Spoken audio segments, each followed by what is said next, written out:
Hello everybody, and hope you're enjoying the weather as much as you can, even with the quarantine that is happening.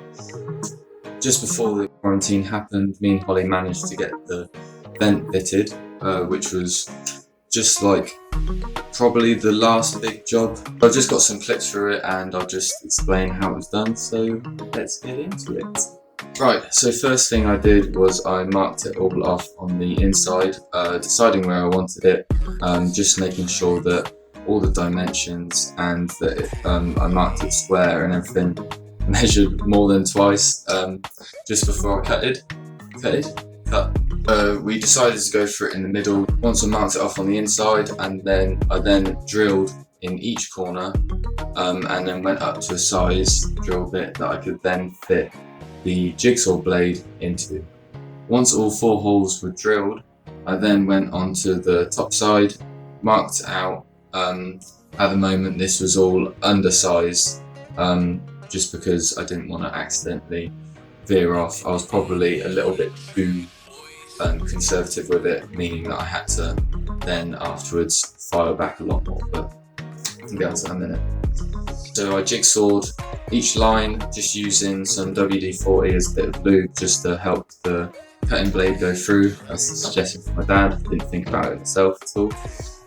Then once the whole main bit was cut out, I then used a sanding disc to take it back as much as I could until the dimensions were almost to where I wanted them to be.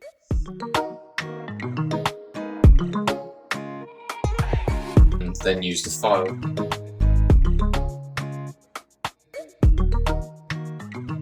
Then sanded it just so it was completely a mirror finish and no stress razors, and then painted it with Hammerite just to protect it.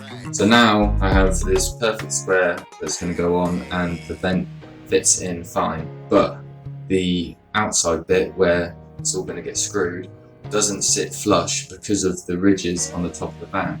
I don't know if most camper vans don't have ridges and this is what it's meant for, and they just have flat tops, so it usually works fine, but because this isn't, I'm going to have to cut the ridges. So put it on top, the orientation that I want it in, and then marked where I'm going to have to cut down and sit flush. So mark them off, just used a hacksaw and then had to snap each individual bit off, then used this other grinding wheel tool to take it down as close to as I can to the edge, and it worked really well. I think rather than actually grinding it away, it just melted it, but it worked, so I can't really complain about that. So now it sits flush and I'm ready to attach the screws. But what I did first is I put it down and then marked a masking tape border around the outside. This is for the sealant. Just before I put the screws in, I put sealant all on the bottom, then put the vent in top, making sure I had it in the right orientation, and then screwed through. But I also put a wooden frame on the inside so that the screws would go into the wood, pull the wood up and sandwich it a bit more, and also meaning that I can attach the cladding, which is going to go on the roof, right up next to the vent. So yeah, once it was all screwed round, the frame only went from on the right and the left hand side and the forward side, not the back. This was so that the wires still had an exit route. So it was all screwed down, and then I put sealant all around the outside, and I've got this masking tape border there as well, which is only about a centimetre gap the whole way around. And then I've got some hot soapy water and the sealant bead around the outside. I can then smooth it round.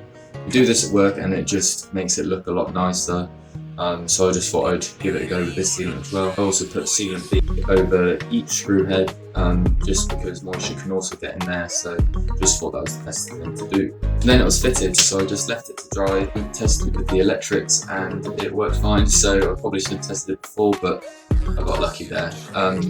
Yeah, so thank you for watching, stay safe and everything, and enjoy the sun in your garden as much as you can if you do have a garden. Get out, stay healthy, and see you next time.